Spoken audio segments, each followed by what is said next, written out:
नमस्कार दोस्तों। स्वागत है आपका आपके अपने ही चैनल बैंकर्स बटालियन में।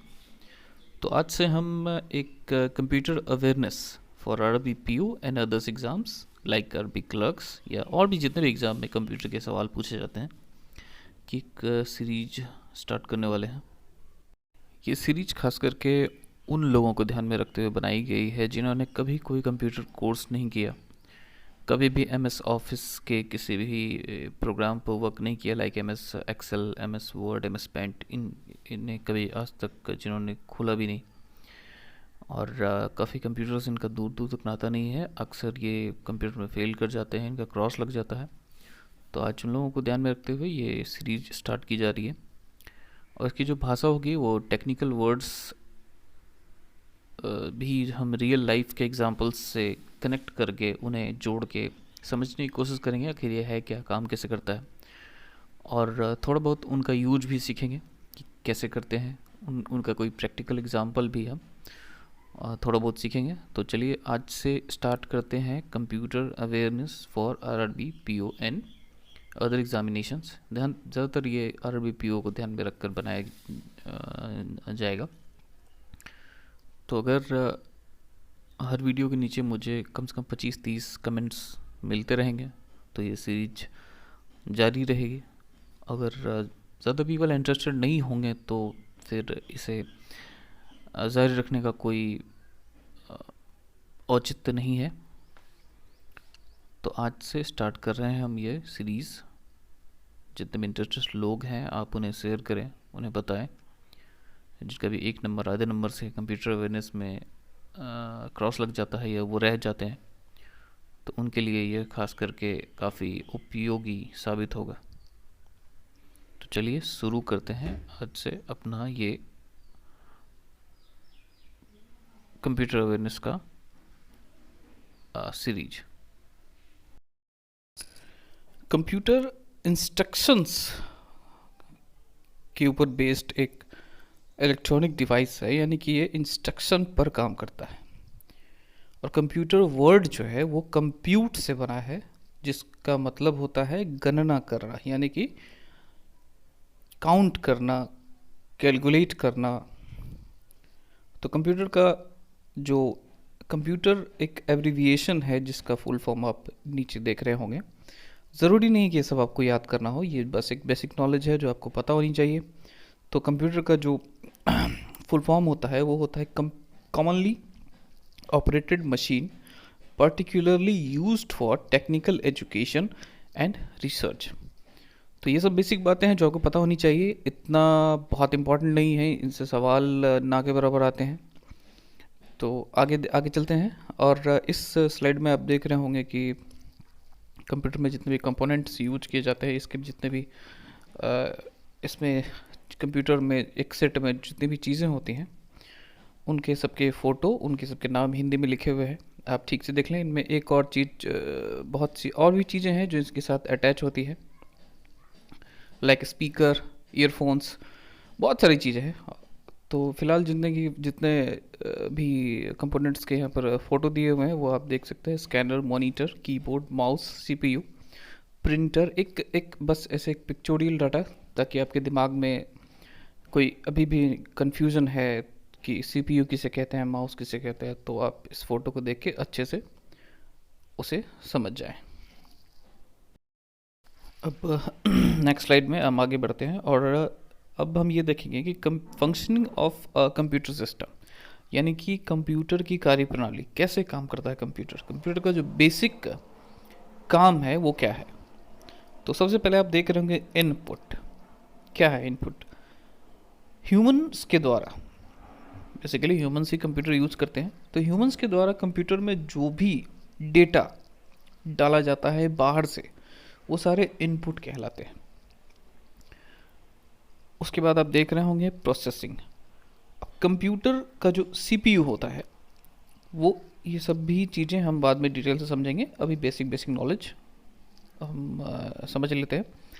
तो प्रोसेसिंग क्या होता है? प्रोसेसिंग, जब हमने कोई डेटा कंप्यूटर में डाला, कंप्यूटर उसे अपने हिसाब से प्रोसेस करता है और उसके बाद प्रोसेस करने के बाद जो कंप्यूटर वापस हमें जिस चीज़ के लिए हमने डाटा, जो मेरे पास डाटा था वो तो मेरे पास था ही, मैंने उसे कंप्यूटर को दिया, भाई इससे कुछ और बना के मुझे दो, या मुझे किसी क्वेश्चन का आंसर दो, या कुछ और दो। तो कंप्यूटर ने प्रोसेस किया और फिर वापस जो हमें उसके स्क्रीन पर या उसके स्पीकर के द्वारा या कहीं भी जो हमें वापस मिला, वो होता है आउटपुट। और फिर उस आउटपुट को हम चाहे तो कंप्यूटर से अटैच जो मेमोरीज होती हैं, कंप्यूटर में ही लगी होती हैं, उसमें अगर हम उसे उस आउटपुट को लॉन्ग रन के लिए रखना चाहते हैं तो स्टोर कर सकते हैं, नहीं रखना चाहते हैं तो डिलीट भी कर सकते हैं।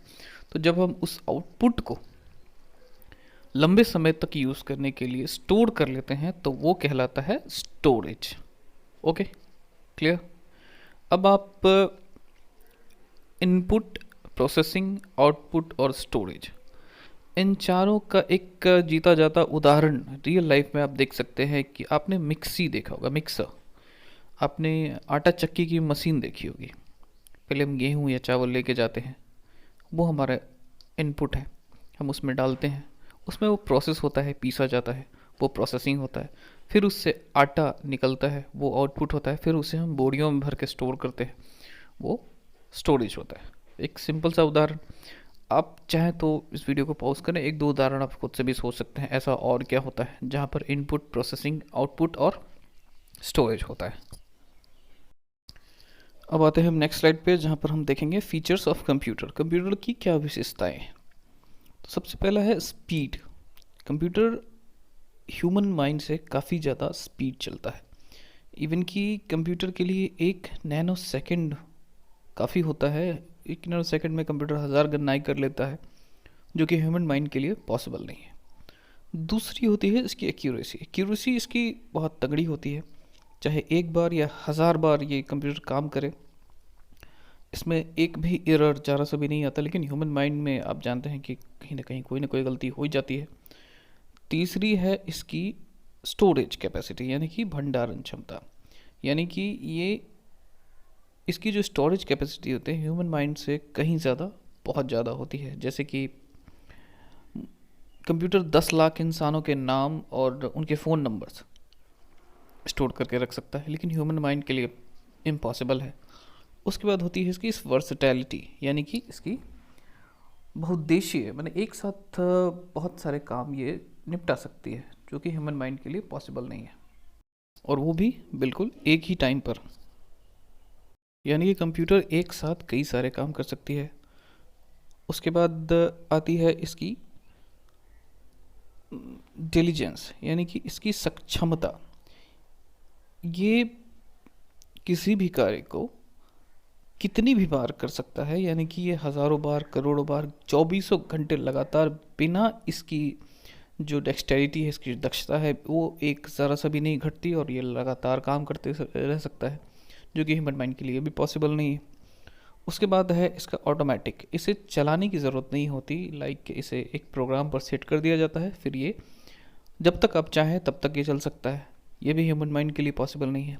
यानी कि कंप्यूटर ये सारे काम जो ह्यूमन माइंड नहीं कर सकता, उस कंप्यूटर बड़ी आसानी से कर सकता है, इसीलिए इसकी ज़रूरत पड़ती है, और इसीलिए ये काफ़ी ज़्यादा पॉपुलर हो गया, और काफ़ी ज़्यादा इसकी आवश्यकता बहुत ज़्यादा ह्यूमंस को पड़ने लगी। अब हम देखेंगे कंप्यूटर से रिलेटेड कुछ टर्म्स, यानी कि कंप्यूटर से रिलेटेड कुछ शब्द। तो पहला जो शब्द है वो है हार्डवेयर। क्या होता है हार्डवेयर? वो सभी कंप्यूटर के कंपोनेंट्स जिन्हें हम छू सकते हैं, हाथों से महसूस कर सकते हैं, वो सारे हार्डवेयर कहलाते हैं। जैसे कि motherboard, monitor, keyboard, mouse, printer, ये सभी टूट सकते हैं, ठीक है। तो ये सारे हार्डवेयर कहलाते हैं। टूट सकते हैं मैंने इसलिए कहा कि क्योंकि आप रिलेट कर पाए कि हार्डवेयर क्या है। तो उसके बाद आता है सॉफ्टवेयर। सॉफ्टवेयर ये अंदर के प्रोग्राम्स होते हैं, उनके एप्लीकेशंस जो आप जिन पे आप काम करते हैं, जो आप मॉनिटर के अंदर देखते हैं, जिन्हें उन्हें आप छू नहीं सकते, सिर्फ आप उस पर कार्य कर सकते हैं, ये सारे सॉफ्टवेयर होते हैं। जैसे कि नोटपैड, MS ऑफिस, कोई भी गेम, कोई भी एप्लीकेशन, कुछ भी, ये सारे सॉफ्टवेयर कहलाते हैं जो कंप्यूटर के अंदर यूज़ होते हैं। उसके बाद तीसरा वर्ड आता है डेटा। डेटा एक अनऑर्गेनाइज स्ट्रक्चर है जिसका ह्यूमंस कोई उपयोग नहीं कर पाते, ह्यूमंस के उपयोग में नहीं आते। लाइक मैंने कह दिया 36, क्या 36, कुछ समझ नहीं है। तो डेटा दो तरह के होते हैं, ये एक तरह के अनऑर्गेनाइज्ड चीज़ें होती हैं, आप समझ जाएंगे जब मैं इन्फॉर्मेशन बताऊंगा तब डेटा आप समझ जाएंगे। तो डेटा ह्यूमंस के लिए नहीं होते, डेटा कंप्यूटर्स के लिए होते हैं। तो डेटा दो तरह के होते हैं, एक होते हैं न्यूमेरिकल, दूसरे होते हैं अल्फ़ा न्यूमेरिकल। यानी हिंदी में जिन्हें एक को कहते हैं संख्यात्मक डेटा और दूसरे को कहते हैं चिन्हात्मक डेटा। संख्या मतलब तो समझ ही रहे होंगे, डिजिट, जहाँ 0 से 9 तक कोई भी डिजिट, लाइक किसी स्टूडेंट का रोल नंबर 36। उसके बाद चिन्हात्मक डेटा यानी कि कुछ भी, जैसे कि किसी का पता। तो बेसिकली संख्यात्मक डेटा में सिर्फ 0 से 9 तक के अंक यूज़ होते हैं, और चिन्हात्मक डेटा में यानी अल्फ़ा न्यूमेरिकल डेटा में अंक, अक्षर और चिन्ह तीनों यूज़ होते हैं। जैसे कि किसी का पता, किसी के पते में आपको वर्ड्स भी मिल जाएंगे, आपको चिन्ह भी मिल जाएंगे। चिन्ह का मतलब है कुछ भी, लाइक स्टार, हैच, ये सब भी मिल जाएंगे, और नंबर्स भी मिल जाएंगे। ठीक है। उसके बाद आती है प्रोसेसिंग। जो हम डेटा कंप्यूटर में इंटर करते हैं तो कंप्यूटर उस पर कुछ काम करता है जिसे प्रोसेसिंग कहलाता है। तो जब ये डेटा प्रोसेस होकर बाहर आती है तो उसे फिर इंफॉर्मेशन कहा जाता है। यानी कि अब आप एक साथ समझ सकते हैं कि रॉ डेटा कुछ भी अव्यवस्थित ढंग से लिखकर कंप्यूटर में डाल दिया तो वो रॉ डेटा है जो हम नहीं समझ रहे, उसे कंप्यूटर ने प्रोसेस किया, फिर हमारे समझने लायक बनाया, और फिर उसे आउटपुट की तरह आपको दिखाया, तो वो हो गया इन्फॉर्मेशन। इन्फॉर्मेशन और डेटा के बीच प्रोसेस होता है। डेटा को प्रोसेस करके इन्फॉर्मेशन में बदला जाता है। इन्फॉर्मेशन हमारे यूज़ के लिए होता है, ह्यूमन माइंड उसे समझ सकता है, जबकि डेटा ह्यूमन माइंड के कोई उपयोग में नहीं आता, उसके समझ में नहीं आता। अब इस प्रोसेस को समझने के लिए हम एक उदाहरण का उपयोग करेंगे। जैसे कि आपको लिख कर दे दिया जाए 3, 6 मोहन स्टूडेंट 6 क्लास। अब आपको समझ में नहीं आया होगा, फिर इसे कंप्यूटर में डालेंगे, कंप्यूटर इसे प्रोसेस करेगा और फिर वो कुछ इस तरह से आपको आउटपुट देगा, class 6 student Mohan roll number 36। ये एक इन्फॉर्मेशन हुआ जो हमारे समझ में आ रही है। ठीक है। तो अब आप समझ गए होंगे कि डेटा क्या है और इन्फॉर्मेशन क्या है। ओके, तो आज की क्लास को यहीं तक रखते हैं। अगर आपको चीज़ें सही से समझ में आ रही हैं तो कमेंट डाउन कीजिए, नहीं समझ में आ रही है तो भी कमेंट करके पूछिए, और नेक्स्ट वीडियो के लिए वेट कीजिए। अगर 25-30 कमेंट आते हैं तो नेक्स्ट वीडियो मैं ज़रूर बनाऊंगा। अगर ज़्यादा लोग इंटरेस्टेड नहीं होंगे तो फिर इतनी ज़्यादा मेहनत करने की कोई वजह नहीं है। बहुत आप देख रहे हैं कि स्लाइड बनाने में अच्छी खासी मेहनत लग जाती है, अच्छा टाइम लग जाता है। तो ठीक है, keep watching, keep hard working. Okay, thank you very much.